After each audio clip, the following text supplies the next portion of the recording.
We are live. What's up, guys? It is Off the Bench live in the Angel Share Garage Bar. We're here for our midweek update leading into Rivalry Week. And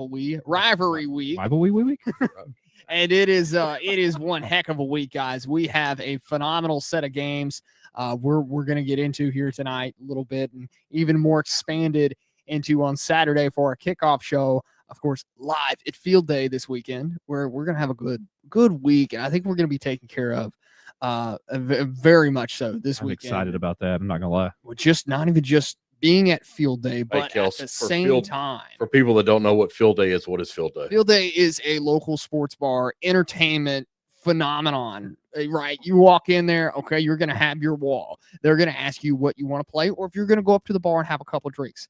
First of all, with the drinks, okay, you got the self-serve system. They give you a wristband. You walk up there, okay, and you tap it on the thing, okay, and you grab your beer. And they're going to, you'll see the price as you're pouring the beer and how much money you're going to flood away on it, right? But then after that, you can either go watch the games on the huge screen that's outside. I don't even know how big that screen is, but I think it's man, like 30 by 40. It is a huge screen.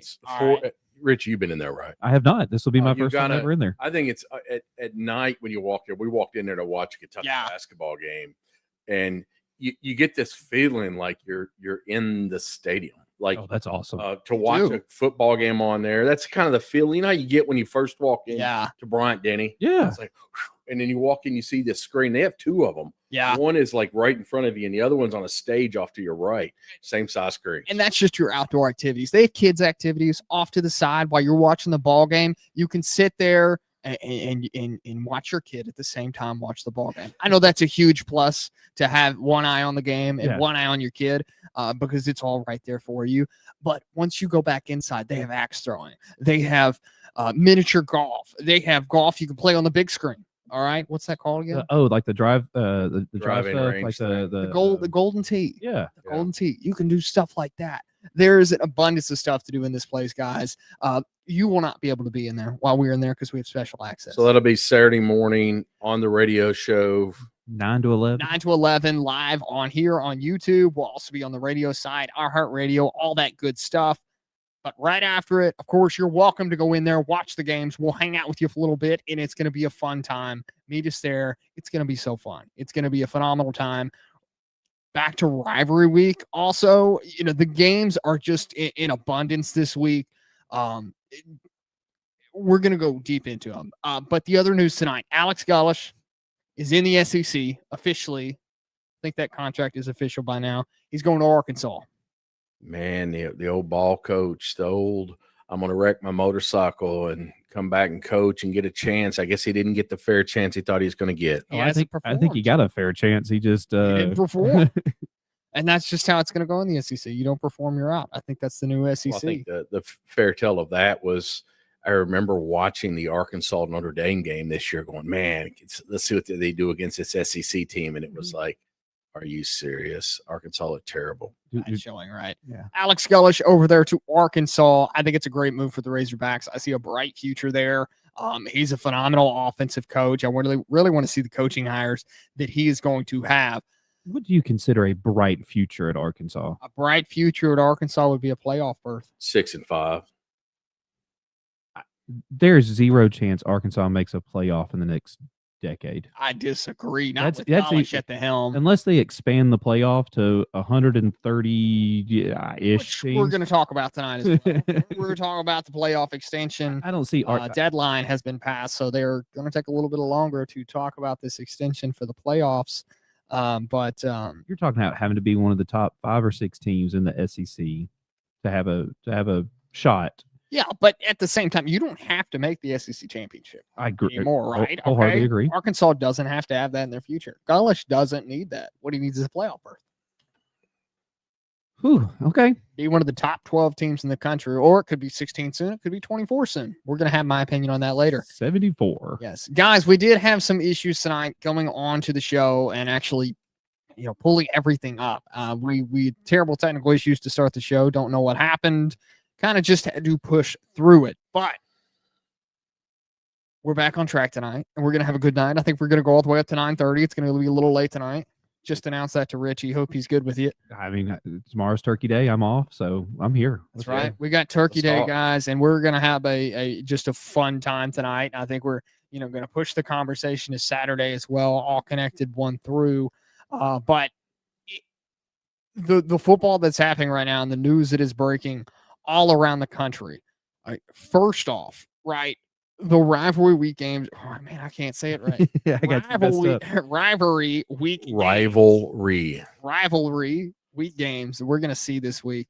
I mean, we have the Egg Bowl, we have the game, we have the Iron Bowl, Tennessee, Vanderbilt, Texas, and Texas A&M. I mean, all the way to Georgia Tech. Georgia Tech. Friday to Saturday, we're covered. This is the time of year to be a college football fan. Like you were saying earlier, we're at the halfway point. Just a couple of days ago, we hit the halfway point. It was like I think last Monday. I think was declared the halfway point between week 0 and January 20th, the national championship in Miami, and yet we feel, here I'm gonna speak for us as I speak for myself.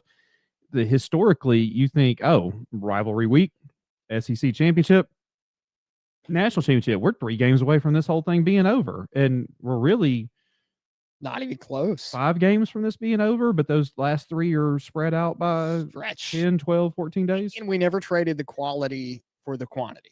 I don't really think we did. You can make the argument here that we don't see the same regular season action because the games just don't count as much. But I think everything's still incentivized. I think everything right now within college football, if you're a true contender, every game counts. Well, okay, so it is. If you're a true contender, if we're going to start talking about playoffs this early, does it really matter? Well, so what do you mean playoffs? Let's go to this then, right? Okay, we go speak on Jim Mora. Let's go to this then. Okay, and speaking of Jim Mora, do you know where he just got hired at? Colorado State's new head coach. Nice. Jim Mora. Hey, that's fine. Colorado's going to have a new head coach soon. It's going to be good. Colorado State? No, Colorado's going to have a new head coach soon. Dion will not. He's going to Auburn. Dion's not going to go to Auburn. He's going to Auburn. Wow. He's going to be the next head coach at Auburn. You want to go ahead and get into my feelings on that? That would be the whole Summerall situation that's going to happen, which we can move into right now, and then we're going to hit back to the playoffs. So right now, and this is really depending on the future of Lane Kiffin and where he chooses to go. We all know about the $90 million contract offered by LSU. Allegedly, with $25 million in NIL cash. Guaranteed annual $25 million. So the rumor is with Lane Kiffin is that there has been a house bought by the Kiffins. This was posted on message boards, so we have to take this with a grain of salt. Because message boards have never been wrong. Yeah, exactly, right? Grain of salt, there has a house been bought in Baton Rouge by the Kiffin family.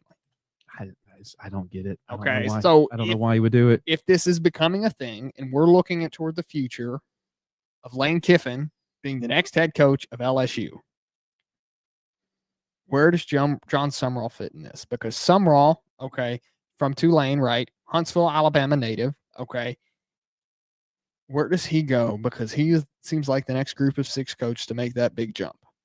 And in the options right now, depending on what Mitch Barnhart wants to do at Kentucky, if he will actually fire, and that's kind of a new Stoops, play. Today. Yeah. If he wants to fire Stoops, if Auburn pursues him, now that we're post-you freeze, or do we see John Summerall get offered by LSU and Summerall takes over Ole Miss? John Summerall gets offered by Ole Miss. So what I was reading today with LSU was the coach from Missouri. He was really heavily into play. If Eli Kiffin doesn't take turned LSU. it down, and then Missouri turned around and made a contract extension to him today, so he's off the table. Well, but because he probably has the same. But what was Drink's incentive to go to switch to Ole Miss anyways? Is that not a lateral move? No, from Missouri to Ole Miss. I thought it was Missouri to LSU. If Kiffin, I was heard it was LSU if Kiffin didn't take LSU. It's not a lateral move if he goes to LSU. But if Kiffin were to take the job at LSU and he goes to Ole Miss, I think that's a lateral move. Which one's been the better Missouri, team for the last 3 years? I get it, but you're talking about 2 SEC schools that have the same presented opportunity. There may be a different stake in money, but That's about it. Oh, I'm about to completely disagree with you every step of the way here. As far as Summerall, let's go back there. Yeah. I presented you the question before we came on the air. Do you go to the better school, the better job, or do you take the better fit? And so my question is if Auburn's been knocking on his door for weeks now, do you not take do you not go to prom with the first girl that called you?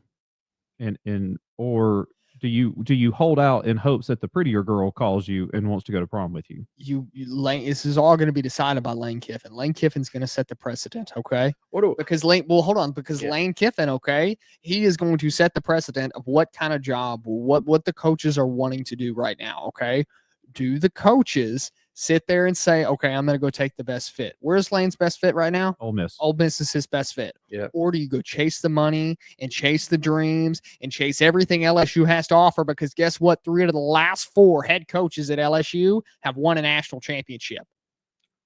Okay. It's hard to argue against that comment right Okay, there. that little stat. First of all, that is quote worthy. Also, though, but 2 of those 3 were run out on a rail about 17 minutes later. But you have an opportunity to take over a team where you have a 75% chance we're looking at the former head coaches to go win a national championship. You haven't done that at Ole Miss. You didn't do that at Tennessee. You didn't do that at USC. Your chance right now, okay, is to be at a school that can back you with everything.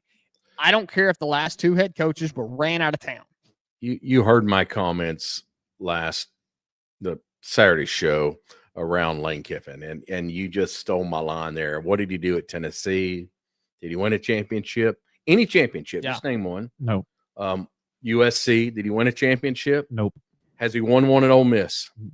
Why in the hell is he the greatest football coach to ever touch the land now? Did he win one at the Raiders? No. He didn't do anything with the Raiders either. Here's the thing, though, okay? You want to talk about coaches that have grown with the game, okay? We talked about a couple of years ago when Saban was in his midst at Alabama during the mid-2010s. The game was changing around him. Saban evolved, took the spread offense, okay? Ran with it, okay? Kiffin has done the same thing with college football. He adjusted to the transfer portal. He's excelled with the transfer portal. He learned from Nick. He is the Nick disciple. The Lane Kiffin coaching savior program. The Nick Saban, recovery program. Yeah. My problem with this is nothing shy of a national championship at LSU ends well. And even at LSU, a national championship doesn't necessarily mean it ends well. Like I said, 2 of you just said that 3 of the last 4 head coaches have won national championships. Coach Orgeron was hit lightning in a bottle with probably the greatest quarterback in the history of single season quarterback in the college football history, with Burrow. But the talent surrounding Burrow was probably the best in the country. Yes, but a quarterback wins you a championship. Okay, it takes a quarterback. You can 2 receivers he had there with Jefferson and Chase. But if you don't have the quarterback to throw the ball to him, it doesn't. I can go back to last season. Like I think we talked about this earlier in the year with Will Howard at Ohio State last year. You know, Pops couldn't even remember who Will Howard, where Ohio State's quarterback, who he was last year. I couldn't remember it. Will Howard was a game managing quarterback that spent 3 or 4 years at Kansas State, if I remember right. And then he transferred to Ohio State. Just a game manager, but yet the talent surrounding him. So, yeah, the quarterback had to get him a ball, but he wasn't the star of the team. Right. I give you that. My concern, though, is right now Lane is a Tesla stock. It's Bitcoin. It is at the highest level possible right now. And if there's 10 outcomes that can come from this, of him going to LSU, 9 of them are bad. But that one outcome that you're going to go chase a national championship with a program that's going to put every bit of money they have into you and possibly take some away at the end if it ends poorly. Or is this the greatest troll in the history of trolls? I mean, this is I mean, I wouldn't be surprised if ESPN was trying to push a narrative, okay, and that job was never offered. And this was just a complete media pull to push toward the end of the season. Yeah. It'd be the best media pull ever. Because you have created millions of dollars in talk show points. Yeah, because he could have literally sat in the locker room and told every single player at Ole Miss, "Hey guys, I've already signed an extension. I'm staying here, but I'm doing this to mess with LSU and Florida." And anticipated coaching interview of the year is coming up on this Saturday. will literally because this will literally be LeBron James 2.0 choosing between whether what team he's going to go to. I mean, you could sit them down, Lane Kiffin with ESPN, put a camera on him, and tell us to give me a 15-minute interview about where you're going. Put the three hats out put there. The three hats in front of him. Whatever you have it, you could do that. It has created so much with just this being out there and having the chance to happen. But where does Lane go from here? Because now you're created this situation on the field where now the AD at Ole Miss has to put out a thing saying, we've heard the drama surrounding Kiffin. Kiffin's going to put out a formal response after the game on Saturday that, by the way, this game is looming large over the entire state of Mississippi. Yeah. Because if they lose, Mississippi State finally gets the win, takes them down, it's over. Yeah, it's over. The season's done at Ole Miss, and guess what? You're about to lose your head coach because he's going to go to LSU if he loses that game. I like what Carl says on the socials, online, in the comments. He said Lane's daughter might come into play here. What? Because Whit Weeks? I mean, why wouldn't that come Whit's into sitting play? over at LSU. He's a starting linebacker at LSU, and his daughter's dating him. I mean, I don't think it's going to put that much into effect. I get it. Kiffin has turned into this more mature than before family man. Then why is he leaving Ole Miss? Then if that's the truth, if that is 100% true, the truth, why do you leave Ole Miss? You are creating a problem that shouldn't be there. You are destroying the legacy that you've created, that you have gotten this team to where, at worst case scenario, Friday night, when he lays his head down on the pillow, they are 10-2. Yeah. And still in the playoffs. With Utah, possibly Oregon, Alabama. How many 10-2 teams can I name right now off the top of my head? Like 9. Vandy, if they beat Tennessee Saturday. Well, I say still in the playoffs. If Kiffin decides he's leaving Ole Miss, they will be out. They'll be out. Okay, so and that's the whole thing with it. Okay, we talk about the whole situation that happened with Florida State a couple of years ago with Jordan Travis, quarterback. Yep. He got hurt. He broke his leg, right? Yes. The committee can still take this weird kind of notion that they have. It's not a notion. It's part of the statute. Is it part of the okay. Literally in the paperwork. It's in the paperwork. If a player gets hurt or is not available or a coaching change takes place. If the committee can literally look at it, and it's in the statute saying, if a coach is gone, if a star player is out, even though the record and the eye test and the statistics and the strength of schedule, and that has all passed the test, yet Lane Kiffin decides to leave Ole Miss, and they beat Mississippi State after they get this victory, right? No, if they lose. No. But this is the same situation. If they lose, and at the same time, or they win, and Lane decides to leave either way, they're still in. If they win, they're in. If they win, they're 11-1. But if he leaves and he is completely gone the rest of the season, he is taking that job at LSU to go recruit. He's going to go build those relationships, go recruit. They can leave them out of the playoffs. They won't. They won't leave 11-1 out. No, they can though. 10-2. But who takes over? But you're going to have a interim head coach at Ole Miss. If he beats Mississippi State, leaves, take the LSU jobs, and goes recruit. Same players are still there at Ole Miss. The difference in a Florida State game, is you had your starting quarterback. You're gonna the point guard of this team, the head coach, the point guard of this team is going to be gone. Yes, but there's no chance, 0 chance. If they beat Mississippi State Friday, they're 11-1. You only have Ohio State, Indiana, Georgia, Texas Tech, and Texas A&M above them. Mm-hmm. They're tied with Oregon at 11-1 if they win. Oregon wins, beats Washington, they're 11-1. There's no way they jump 2-loss Notre Dame, 2-loss Alabama, 2-loss Utah, 2-loss Vandy, BYU ahead of 1-loss Ole Miss, even without the coach. What my argument is if they lose the game, they're now in that big pile of 2-loss teams, And the committee's going to go, oh, well, you don't have your head coach anymore. You're now at the bottom of the 2-loss teams. We're going to take the other 2-loss teams above you. I mean, if they win, they win, they're in. 100%. There is a possibility that I can see where if Lane goes in to the Egg Bowl, wins the game, and decides I'm taking it, and has to announce that he's taking the LSU offer. One, it's college sports. Lane's been through this before. They got to the championship. Saban didn't like him. You're fired. Go move on to your other team. Yeah, I mean, we saw that before. The Owls, the greatest recruiting video in the history. But so check out the comments, Kels. Brooks, thanks for joining us. He's with Richie. He can average 9-3 season with a bowl win, and that's all expected at Ole Miss. 100% agrees. With one strike of lightning, Ole Miss, as we sit right now, as crazy as this is to say about Ole Miss, the little brother to our west, the Mississippi schools, okay, that have done nothing, for the last 300 years. Ole Miss has never gone to Atlanta to play a football game. Duly note, okay. So they've never played in the SEC championship. Never played in the SEC. They never played in a Chick-fil-A kickoff.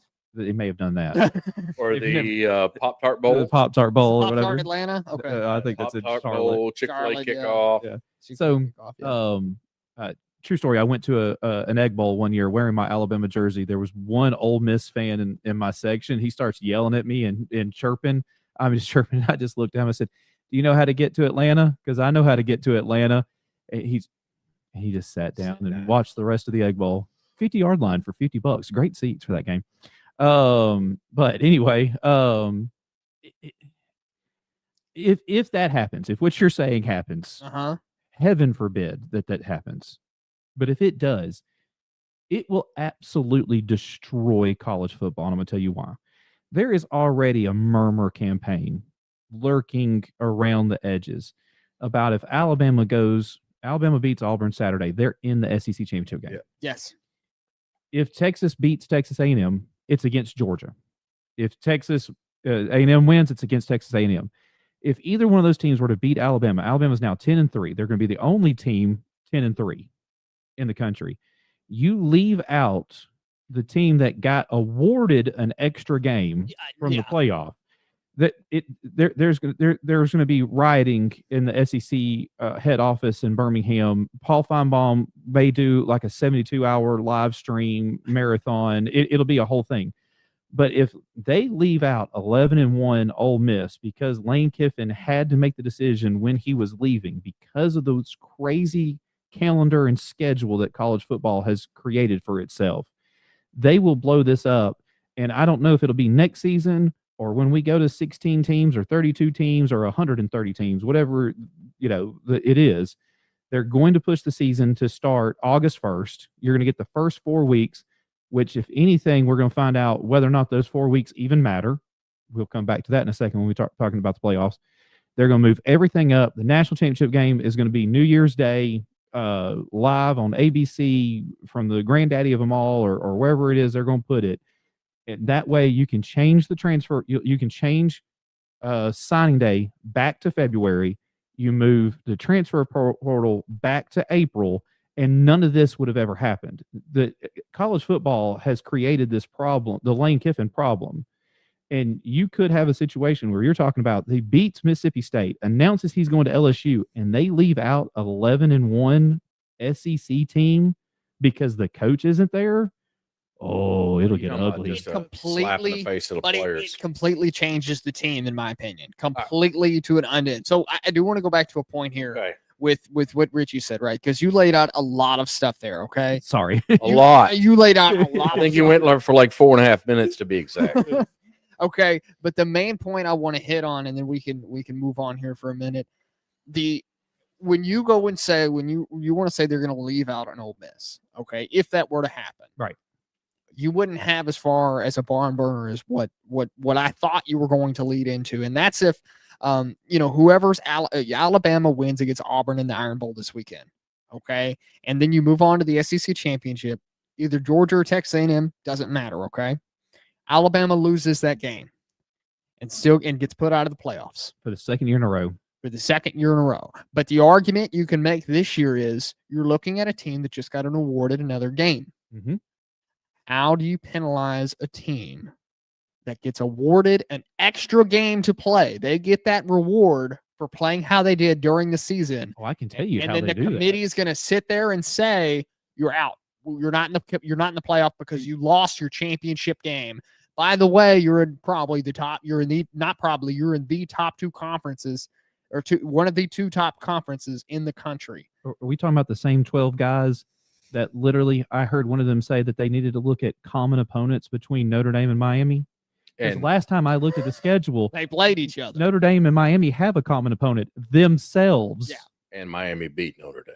Now, that's what I'm getting back to. Does week one count? Does week one matter? Okay, fine. If week one doesn't matter, then okay, we've got a whole other set of things on our hand. If you're taking away week one victories and losses completely, if we're not going to look at it to look at our stature and who's going to get into the playoff, right? Then Alabama didn't lose to Florida State. That's the point I was getting to. And Alabama Texas only has 2 losses, so they should be in the conversation. Alabama did not lose to Florida State in that instance, and we can go back to the Alabama Notre Dame debate on who should be ranked higher.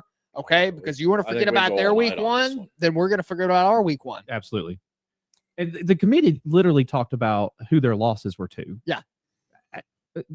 We've talked about this already before. Alabama has how many top 25 wins? A bunch. How many does Notre Dame have? Not as many. They have 2. It's plain and simple. If we look at top 15 wins, I believe we have 4. They have none. They have 2. None. Schedule is what? 9. It's like so Notre Dame beat number 22 Pitt, and they had beaten USC. That was I think it was 17 or something. So they don't have any top 15 wins. We have multiple. Yeah. Including, as of right now, the best win in college football, which is beating Georgia. Yeah. Now, if Michigan does, somebody flipped that on the other day and said that that's not the best win in college football this year. Oklahoma beating Alabama at Alabama when Bama was ranked number 4. I mean, yeah, okay, you can flip that into existence. You could do that. I hadn't really thought about that until you want to trickle down the line, then yeah, that would be the best one in college football because Alabama has that win over Georgia, so you can flip it on down there. That's so Bama was what was Bama ranked when they beat Georgia? 10? They were 10, 11, something like that. Because we still had that loss again. No, we were worse than that. Yeah. Yeah, because we had that loss against Florida State. That was weak. I bet you we were still top 25, but my point is Oklahoma was ranked number 10. They beat the number 4 team in the country. So there's those that are arguing now that Oklahoma is the best win in the country this year. We were 17th. 17 beat number 5 Georgia. Yep.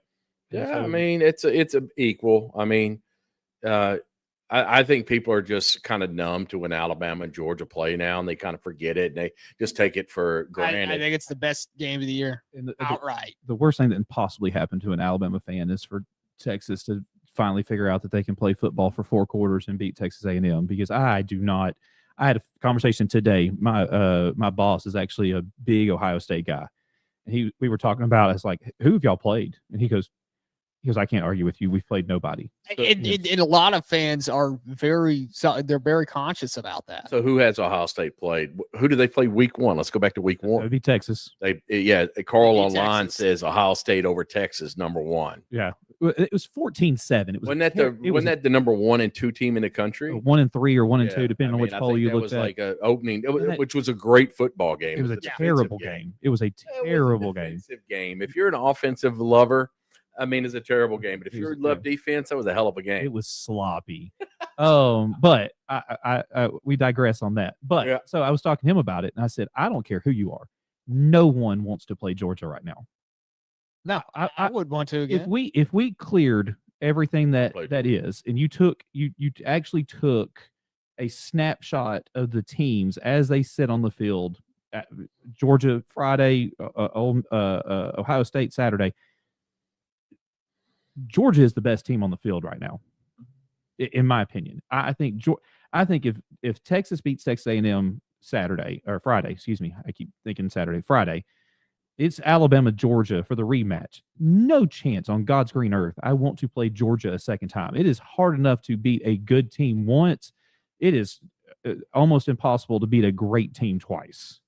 So yeah. No, I'm looking at some of these comments, and What you got? The comment is Alabama barely beat all those teams, and Notre Dame destroyed their teams. Yeah, because you're playing the 120th ranked offense, Yeah. or the number 117 defense. Alabama is playing an SEC schedule. They had to play. We still haven't played Auburn yet, but LSU, Georgia, Vandy, Missouri, Oklahoma, Tennessee. Played them all. Like Texas A&M has played, I believe, their 8 SEC games. The highest ranked one is going to be Texas. All the rest of them are the bottom half of the SEC. So, yes, we're not talking apples and oranges when you're talking about Notre Dame's schedule. When Notre Dame stepped on the field against an actual football program, they lost both of those games. Texas A&M and Miami. Now, granted, I will give you this. We could argue, and this is a point that I'm going to bring up about does week 1 matter? Mm-hmm. The eye test. God, if I hear the eye test one more time, I'm so tired. Talking head on TV. Did you? I love Josh Page's show. Yeah. His comments on the eye test this morning. Or yesterday or whatever it was. He was talking about how the eye test shouldn't matter. Okay. There are statutes built into the college football playoff, strength of schedule, all those things. Eye test shouldn't matter. He goes, have you ever heard of a coach that's a bettor? He was talking about coaches betting. Yeah. Okay. Coaches don't become professional bettors because they always follow the eye test. If you follow a statistics guy, Vegas, we're following the numbers and the statutes that are set up. If you follow the numbers, you're always going to win. So, just example, what did Bama beat Eastern Illinois by last week? 70. What was it? 56. 56. 14. Okay, what was it? Was it 49 and a half? Is 55 and a half. 55 and a half. We got 56. Oh, yeah.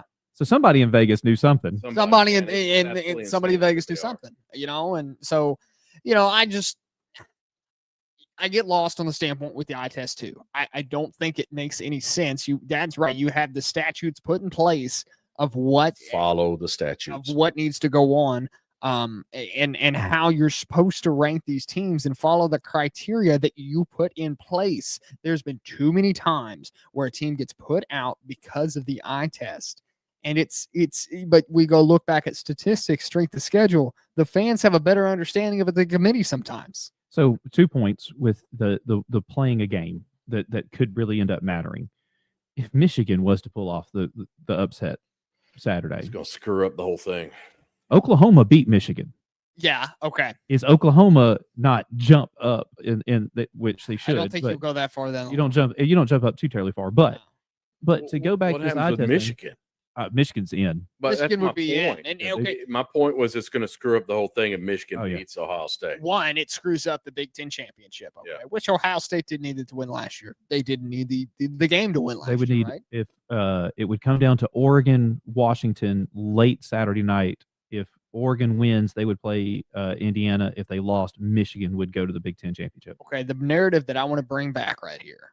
Are we really going to sit here and realistically think that a 5th year in a row Ohio State is going to lose to Michigan and sit here and think that Ryan Day is still safe at his job? They are playing in the big house, and I'll take a championship over. Okay, but it is a rivalry game. Okay, wait a minute. You're a Bama guy. You know what I'm fixing to ask. But what has happened to the last couple of years because Auburn's head coach cannot only win. Whoever's at the helm at Auburn, whether it's Hugh Freeze or Brian Harsin, okay.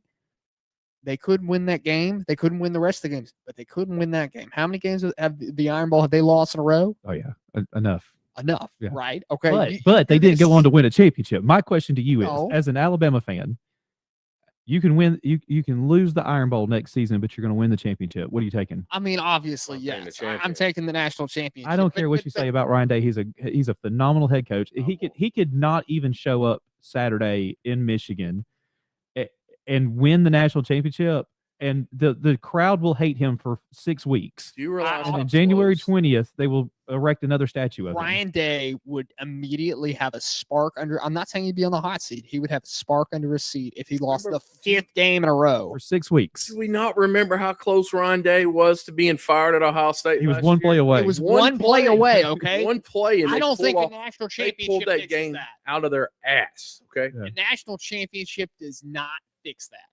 Okay, I get it. You can go sit here and say, well, would you trade this for a national championship? Would you trade this for a national championship?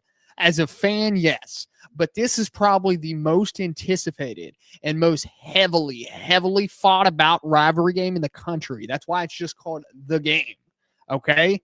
We're going to sit here and say there is at least, at the tiniest bit, a spark lit under Ryan Day's ass. I say it one time and you got to come. No, I'm just saying there will at least be a spark lit under Ryan Day's ass. How many times are we allowed to cuss on YouTube per hour? I don't know. There will be a spark lit under Ryan Day's seat. Okay. It may not be a hot seat, but there will be a spark lit under his seat. Speaking of which, if you're listening to us on YouTube, please hit the like and subscribe button. Hit the bell for notifications. Guys, we're growing this thing so much, and I've seen so much growth throughout the last couple of days. We've just had a fun time doing this. We're going to continue doing this and bring this to the show to you every week, twice a week, just like we've been doing. Hit that like button, subscribe, hit that notifications bell so you know when we go live. And we've been a little more active, right? Hit that notification bell. You're going to see the shorts we post throughout the week that get our points across. And just help the show grow just that little bit. Hit that share button, steal somebody's phone, hit that subscribe button, and let them know what we're all about. It's just been such a fun time this season. We're going to continue it. We're going to have all season coverage and more things like that. But so I'm going to selfishly plug Kelsey on TikTok and check Kelsey's page out on TikTok. Kelsey.Huffon on TikTok. If you haven't already checked that out, because I don't know what it is about TikTok. We get more views on TikTok than anywhere. Yeah, so. It's been everywhere. We have gotten some people have been following my TikTok. You can go follow my TikTok all you want, but most of the information about the show, of course, we're going to be live on YouTube. We're going to be posting information on Facebook. As I think about Facebook Pick'ems has not been posted yet this week. We're going to get that out to you before Friday. So let me get us back on track here. We've already said we're probably going to go over the hour. It's Thanksgiving. I guess we could talk so as long as we want to. Do we want to go big games because we got Friday, Saturday matchups that are awesome? Do we want to talk about the Iron Bowl right now, or do we want to go? We're going Friday games. We got time to talk about the Auburn Bowl, games, man. We got time to talk about the Iron Bowl on Saturday morning. While you're pulling up Friday games, best side. Thanksgiving's Thursday. Yeah. Tomorrow's Thanksgiving. We're going to be around the table with your family. You could only pick one side. What you going with? What do you mean one side? Friday or Saturday? No, side. Oh, one side for Thanksgiving? Yes, you got your turkey or your ham. Most likely you got your turkey right there dead center. You can only pick one side. This one's going to be debated, and I'm going to put very, very, very specific on this. Okay. Because I only like this one way. And it's probably going to be the most least valuable slot side we have. We should have done a side draft. This would have been awesome. Draft. That would have been phenomenal. Yes. Next year's notes. Next year's notes. Cranberry sauce. Pops, you can only pick one side. Oh, I'm definitely going some cornbread dressing, man. Ooh. Cornbread dressing, little gravy on it. I gotta go mashed potatoes if I can only pick one. Really? I've always been a real good mashed potato fan. So we do one side here that I'm gonna shout out, my grandma a little bit about. And she started this a couple years ago, and we have it on and off because I can't remember every year to remind them. Oyster dressing. Oh, I love oyster dressing. It's phenomenal. Yeah, I don't. It is just something. They didn't pick up any oysters tonight, I did. Though. We did. Yeah. Oh, they did. So I guess we're having some oyster dressing. Nice. We are. Yeah. It always. I got to remind them, right? But Lynn online. Excuse me, Carl online says deviled egg. Deviled egg. That's not a bad. That's not a. Okay, hit us up if you're in the chat. Give us. You can only pick one side. One side. Give us your one side for Thanksgiving dinner. John Paul, what's your one side, man? He got it. Cranberry sauce. That's the question mark for me. Okay, he's making fun of me for that. Are we talking regular, like out of the can? No, shows the ribs. I said homemade. Homemade. Okay, I didn't hear that part. It's got to be specific. It's got to be homemade. If it's not homemade, I don't want it. Okay, can I change the topic? Then I go one more of these. Okay, go ahead. One more of these. Yeah. Favorite dessert. Mine's simple. I'm an apple pie guy. I want a good, delicious apple pie. You know where I'm going. Kelsey, I'll let you go first. I think me and Dad are going to. You want to go 3, 2, 1? We're going to the same one. Yeah, 3, 2, 1. Lemon icebox pie. Yeah. Oh, I'm actually making a smoked cream cheese apple pie for Thanksgiving. Oh, okay. Are you making or is oh my gosh, I just went blank. Rusty making it. No, I'm actually. It's a cream cheese. You the whole like you've done like you and Brooks taught me how to do this. Yeah. Smoked cream cheese, but then after it's been on for an hour, you take apple pie filling and cover the top of it, keep it on there for another 30 minutes.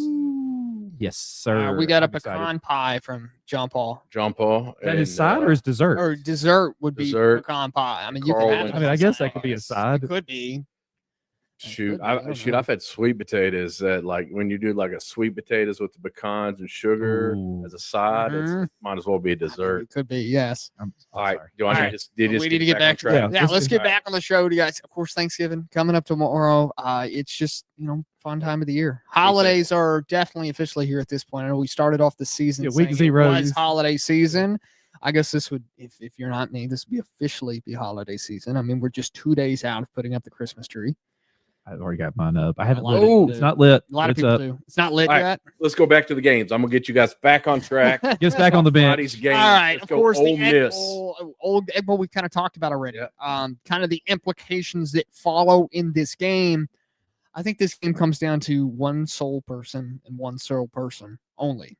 That's Trinidad Chambliss, Oh, that you the was say man that is Kiffin. named after islands. And I don't know what Chambliss is, but islands in countries that are in the middle of the Pacific Ocean. I'm waiting to see what that transfer quarterback does when he hears the bells clanging. Bells. The bells are going to be Yes. clanging. Listen, It's the worst game to watch on TV because of I- those dang bells. I have picked Mississippi State for the last 5 weeks, thinking that they were going to get bowl eligible. Yeah. And they have done nothing but burn me for 5 consecutive weeks. I think Lane Kiffin is staying in Ole Miss. I think he has told the team he is staying in Ole Miss, and they're going to come out there and just absolutely dominate that game for 4 quarters, to the point where you won't have to worry about the cowbells come the middle of the third. I don't know. Cowbells are always the sole, I said it was Trinidad Chambliss. That one's, one that's outside of the team's control, but is probably one of the biggest deterrers in all of college football because it's just so hard to exploit. And it's just, it's so hard to get around because those things are ringing and they will make you go deaf. They'll also make you go crazy and act like you're peeing on the field and get a 15-yard penalty where your true freshman kicker shanks an extra point to the left to lose the game. But that's just allegedly. Allegedly, yeah. Only allegedly. Yeah. But yeah, I mean, this game is always one of the biggest de facto games of the year, and it's always heavily hyped and possibly one of the best rivalry games to happen every year because there's so much that rides on this game. And I think this year it's just that little bit more with how Lane Kiffin and the drama surrounding him has reacted. But to that point, I think this is possibly one of the most important games this season for Mississippi State, not only because it's a rivalry game, because you have the opportunity to knock your rival out completely and knock their butts to the ground. If you're Mississippi State, you win this game, you're bowl eligible. That's a win. Yep. You knock Ole Miss possibly out of the playoff. You possibly knock Lane Kiffin out of the school. You turn that into a recruiting, pitch of look what we did. We run this state now. You talk about come to the SIP state. That was terrible. I apologize. But you could turn this win. This could be possibly the biggest win for whichever team wins this game Friday night. This is the biggest win in their school's at least recent history, 10, 12 years. Because Ole Miss wins, you can sit back, relax, and wait till next Sunday and see if you're hosting a game or if you're headed to Eugene, Oregon, or where you're headed. And sit back, relax, chill in a ice bath for a little while, and figure out where your holiday plans are. Look, I mean, okay, so this is a game where Ole Miss has to exploit Mississippi State issues completely. Kawan Lacey, get him running all over the ground. Okay, he's near his 1,100 yard mark, 19 rushing touchdowns on the year. He's going to be a legitimate threat to the state defense. Okay, on top of that, look,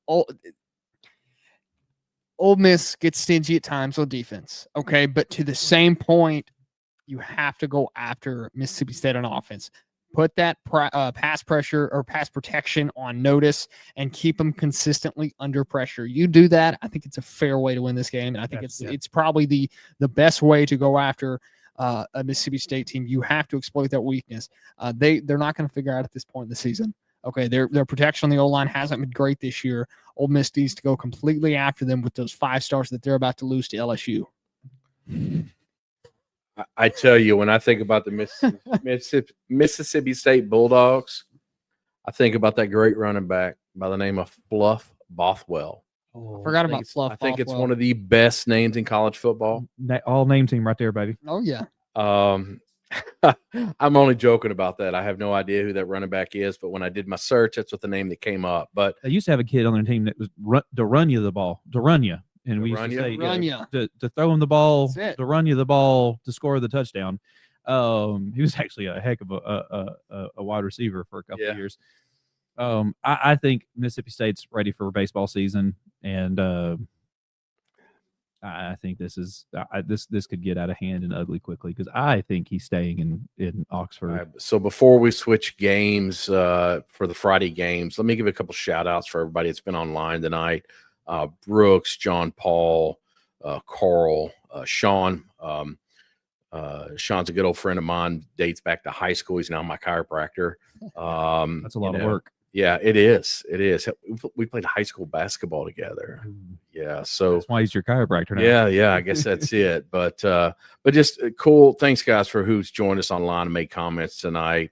Sean, John Paul, Carl, Brooks. I'm going through the comments here. If there's somebody else, please speak up. All right, Kelsey, you got the next game? All right, guys. Of course, we have the old-fashioned Georgia and Georgia Tech. I don't remember if this has a rivalry game or not, unless it's it's got to be like the Peach State. It's in state.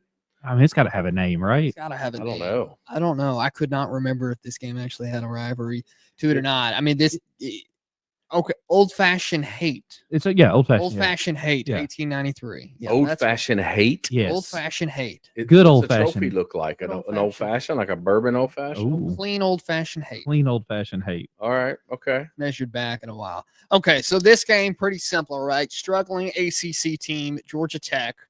Really not struggling, but struggling ACC conference team. Georgia Tech is playing Georgia and Georgia team that has their eyes set high to make that SEC championship game. Unlikely. They have to have a couple things fall in their favor for that to happen.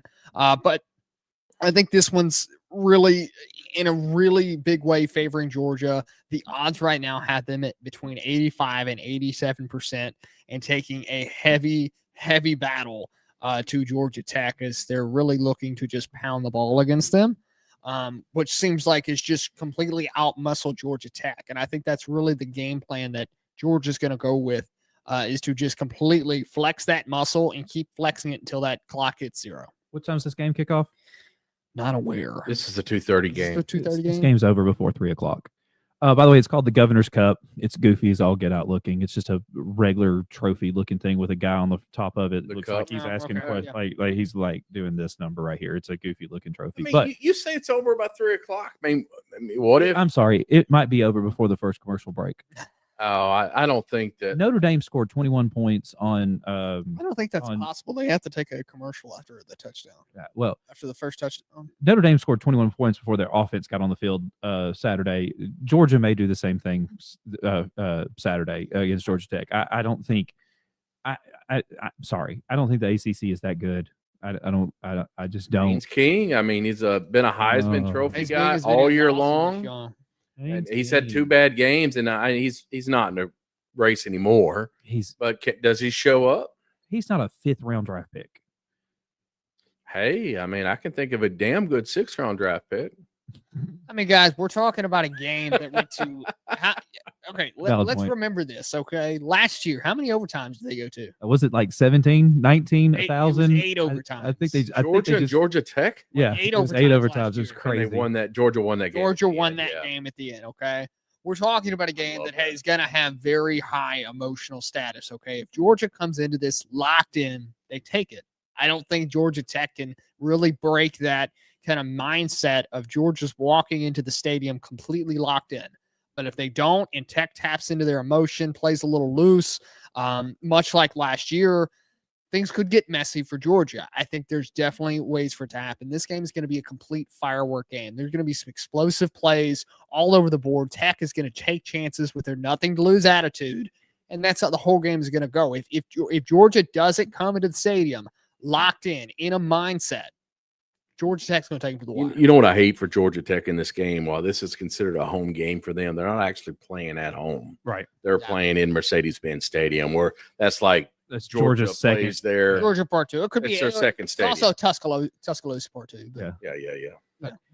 It's a good thing it's not at Georgia Tech, because there'd be too many people stopping and getting a hot dog at Varsity that would have missed this entire game, because it's going to be. I don't care what the stats say. Georgia is going to absolutely just run all over Georgia Tech Saturday. I don't think it's going to be close. I've got Georgia may just go for a 600 yards. 600 yards.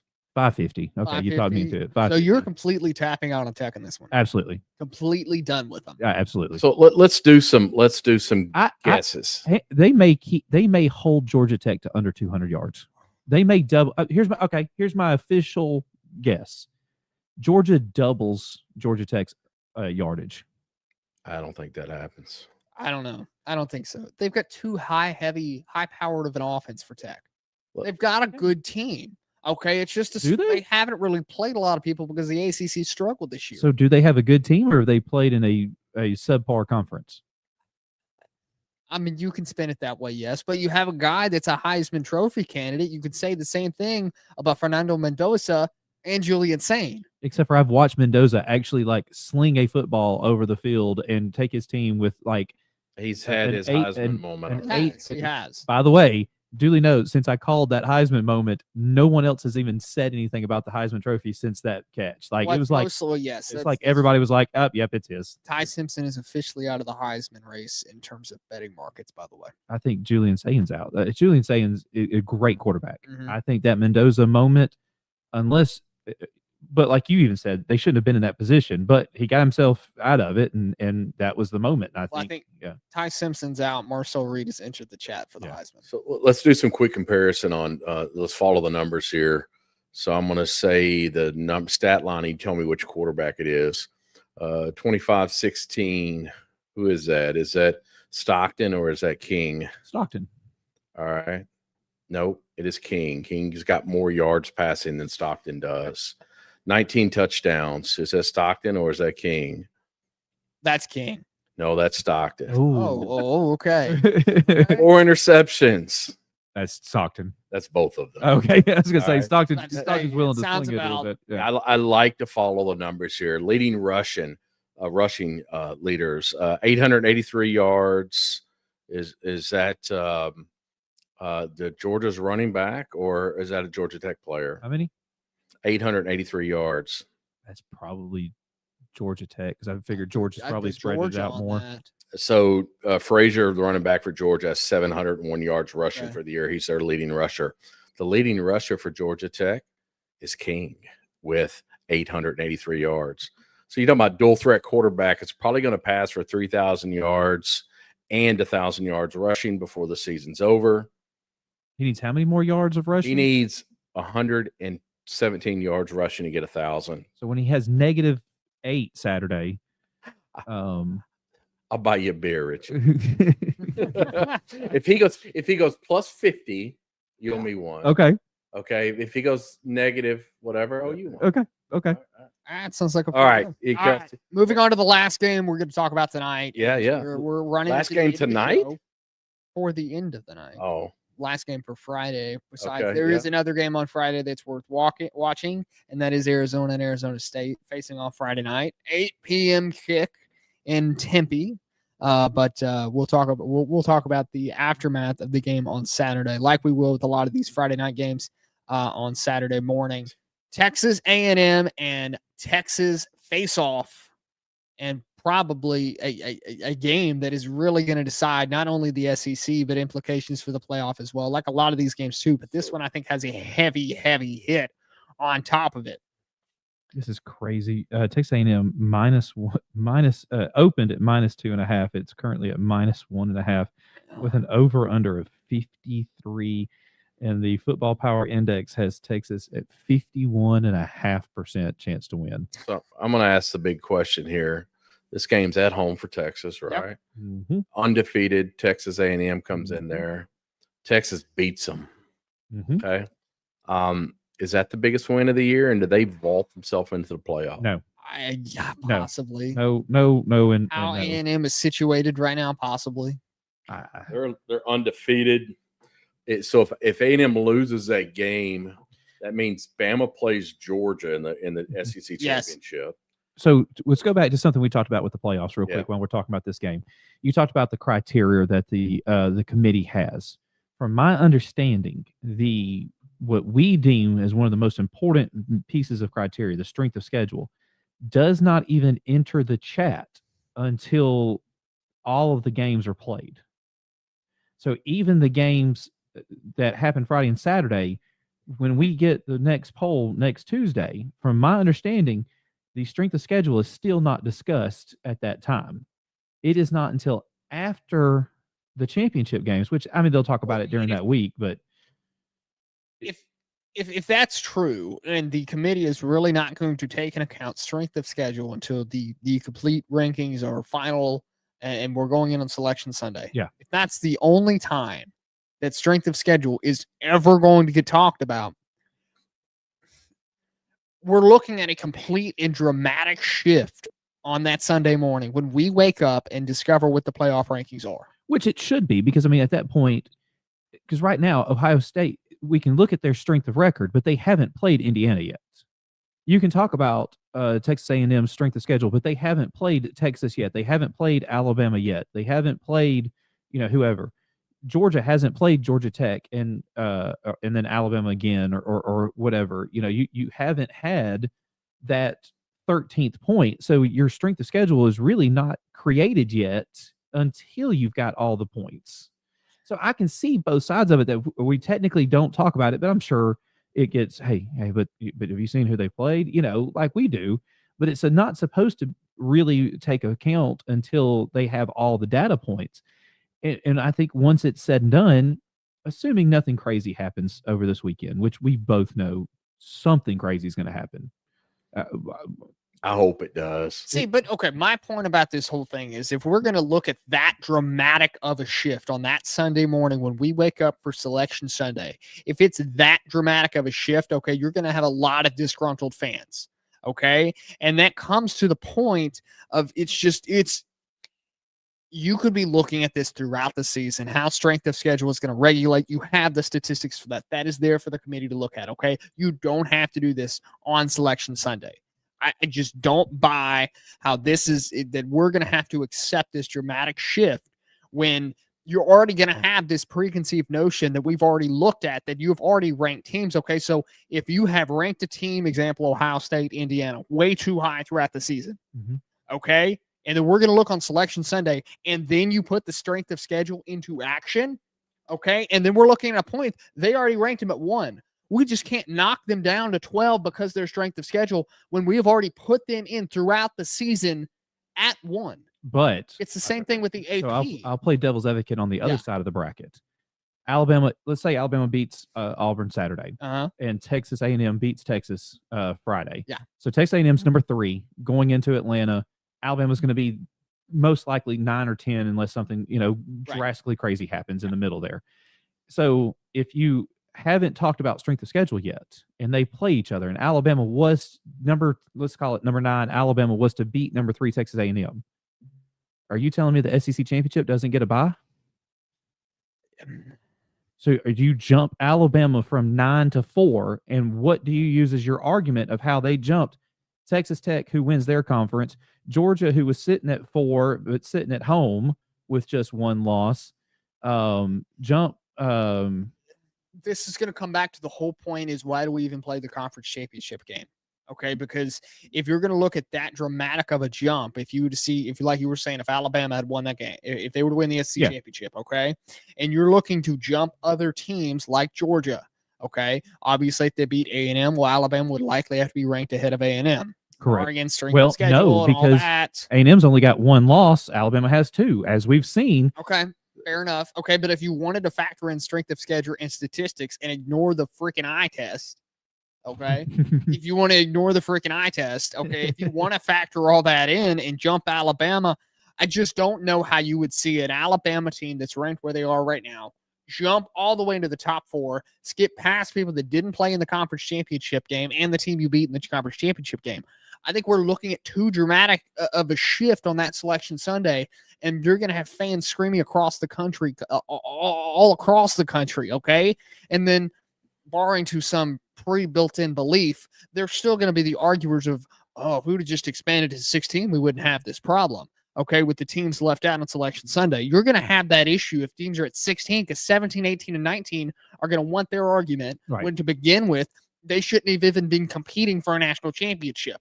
Same thing if you expanded it to 24 and you're going to look at 25, 26, 27. Right. Well, I mean, I've suggested we need to go to 16, the Power 4.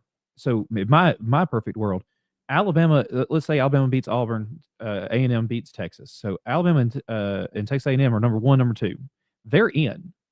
On the conference championship weekend, number 3 Georgia would play number 6 Vanderbilt, and number 4 Ole Miss would play number 5 Oklahoma.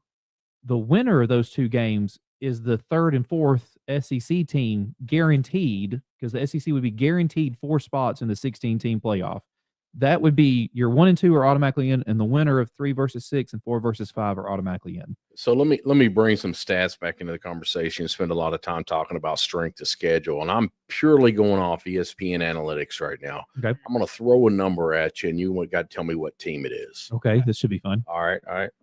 Let's start off with a doozy. Let's go Oklahoma Sooners. Current strength of schedule. Yeah. 20. Oh no, they played Michigan in the out of conference. They played Texas, Alabama. Let's go 38. 12. 5. Oh. Okay. I was gonna say 8. Let's go Oregon Ducks. 30. Oh, you're looking at 36. You're looking in that realm too. I'm gonna say pure guessing. Yeah. 43. 24. I'm a little hot. Let's go to the Ohio State Buckeyes. Oh, you're sitting back 100. No, 30. Yeah, I mean, 100. Mid 20s, like maybe 30, maybe low 30s. Current number 1 team in the country. Strength of schedule. 100. 25. They are 52. Oh my gosh, I'm way too high on these. Okay. Let's So go Indiana. There's only 130. Let's go to number 2 team in the country. Let's go Indiana. What do you think their current strength of schedule is? So, Ohio State was what? 10 what? Ohio State was 52. Oh, so Indiana's has got to be 58. 72. They're 38. Oh my gosh. Wow, they're man. better. Current strength of schedule. We are terrible at this game. Okay. Horrible. I'm way too high. Now let's go back to Bama. What's Bama right now? 6th. 4. Well, according to this, they're 9. Oh wow. Okay. All right, and How bad probably. Florida State You has turned into. just played whoever we played last week, right? Eastern Illinois. All right. Now let's Notre Dame. Oh. Keep in mind, this is a team that's ranked above Alabama. It's also an independent team. They can put whoever they want. They've played USC and Pitt, and mostly an ACC schedule. 45. I would say up there at 51. They are 34. Okay. Man. Okay, but my point with all of this is this all this conversation around strength of schedule and all of these parameters that the committee is following, and we're looking at the number 1 team, the number 2 team, the number 3 team, like plus 20, every one of them strength of schedule. Yeah. Okay, they're not playing the top schedule. We've already talked about A&M playing the bottom tier of the SEC.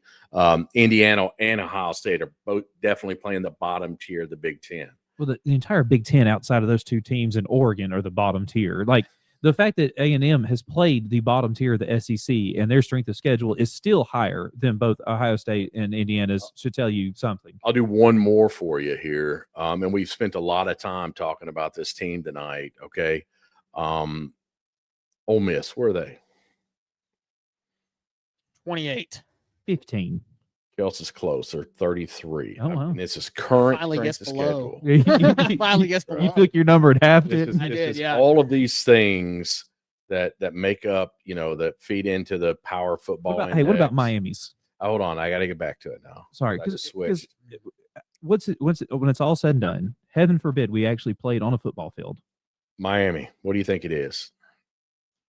I got it right here. Oh man, All of these sitting teams here knowing what we know everybody about the ACC is all over them. They're saying that they're the best thing since sliced bread. 35. 45. Richie got this one. It's 48. Oh. Okay. So here's my thing. Yeah. If we get down to it, Can I do one more? Yeah. Because I'm sick and tired of hearing about this team, Yeah. right? All right. Utah. Oh Lord. Big But 12. they're freaking They've played Tech. they're top 12 every week. 62. Let's. The way you reacted to this is going to push me higher. I'm going to say 43. Yeah, they're kind of in the middle. It's 55. Okay. All right. I went over. I keep coming back to the schedule pieces, right? Every person in this room right now is a big Alabama fan. We all are, okay? And then when we look at these teams that are ranked 1, 2, okay, and then these teams get ranked above us in the college football playoff. Notre Dame. You could do the comparison with Miami and Notre Dame, but to look at the actual strength of schedule numbers that are listed as we speak right now, okay, it's just, we could get into the football power index too if you want to, and all of these perimeters are set up for, that are set up for the dang college football playoff. I get so upset. Vanderbilt would be numbers, and I hear all these people talk about eye test. All right, back to the game. Vandy would be the 4th best team in the Big Ten this year. Where is Vandy? Oh, I don't even. Oh, there they are. Vandy with their schedule, with who they play. What do you think it is? They're going to be in the 30s. I'd say 15. No, they played some big teams, man. They're 26. Oh wow, Yeah. I said 30s. That's But not that you can far take off. these. They're about to go. They're about to go on the road against Tennessee. That's true. Yeah, I don't know if that counts. I don't know if that's Not counting yet. yet. Okay. Who they What do played you and think? whatnot. What do you think? Hold on, I'm looking at a But surprise. that goes back I to got my one. that I got goes one back I'm to gonna my make a point. on. I got one I'm going to make a point on. Okay, that goes back to my point that you just said. Mhm. Does it count Tennessee? Well, how can we talk about strength of schedule when there's still at least one more game out there that you don't know how that's going to affect it? Yes, for Vandy, it's going to help it go up, but for Notre Dame, it's going to go down. But for the committee, okay, either way, but for the committee, they have the access on the analytics, okay, and we probably do too if we had Do the they? right website. Or Yes, are they just easily. or are they can just go and- sitting in there and they talking? can go and take into account what games have been played so far. Okay. You don't have to rank it by the rest of the season, okay, until you get to that point. That last Saturday's game that you're ranking on Tuesday, you can take that into a point. Obviously, you don't have to take into account after that, the games after that. Yeah. Okay. They have the ability to do this, yet they're choosing not to. If that's the case. One more strength of schedule team I want to bring up. The only reason I'm bringing up this team is because they just jumped in the top 25 and they have the potential to win their conference. Okay, and the way the college football playoff piece James is, Madison? What's James Madison? James Madison? So is you're where I'm talking going. about the ACC doomsday scenario where the ACC that gets is left out. Okay, so where do you think they are? 94. Oh man, this one, what I would expect to, the way James Madison has played games, even with Kirk Cinetti there, they had like the 120th ranked schedule in the country. Yeah. So I would go around 120. They are 123. Wow. And that is a team that the college football playoff Mhm. is talking about putting in that top 12. You could, the this eight- is the same argument we've been down for years, okay, with UCF back in 2014 with their so-called claim national championship, Yeah. okay? Okay, we can go down the line that we were talking about with James Madison, okay? Another team that, they didn't even let play a bowl game that year, but if they and if we would have had the college football playoff set up like it was when Cignetti was at Madison, okay, they likely a team, okay, that even though that strength of schedule is so low, that would likely been a team in the playoff. What's another school that was it Western Michigan not too long ago? Oh, yeah. North Texas this year. Look North what they're Texas doing. this year. Uh, North Texas head coach has been Tola- hired by Oklahoma State, by the way. In Yeah. Tulsa. They're Chad Morris. 126. I'm just saying, Mhm. very good team this year. But you put a team like that that's played 123 and 126, you put them in a college football playoff, what happens to them? Because they're hoping the Cinderella story makes money, okay? It's the same reason why you're not taking care of the signing day issue with head coaches leaving, okay, with the transfer portal, okay? Because the people who are in charge are focusing on the wrong thing. They're focusing on how to expand the playoff because it'll make them more money. Who would you rather be? Alabama has to beat Auburn, goes to Atlanta to play number 3 Texas A&M, beats them, and jumps to number 4. Let's just say that they jump to number 4.